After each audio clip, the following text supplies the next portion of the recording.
I have to say, coming out of laboratories and developed tests and worked on vaccines and then gone to the field to actually combat epidemics, it is disappointing to me right now that we have about 500,000 capacity of Abbott tests that are not being utilized. So they are out, they're in the states, they're not being run and not utilized. So now we have to figure out, how do we create awareness? Because sometimes when you put an early platform out, like our first platform out in the high speed was Roche.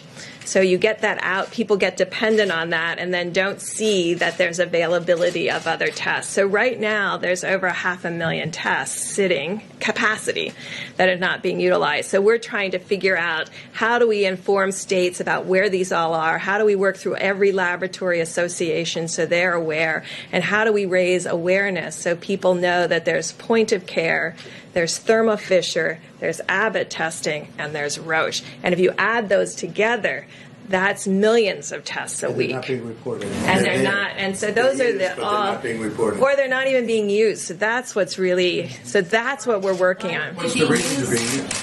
Because when people get used to a single platform, they keep sending it back to that lab. So it's getting in a queue to wait to get on a Roche machine rather than being moved to this other lab that may have Abbott capacity.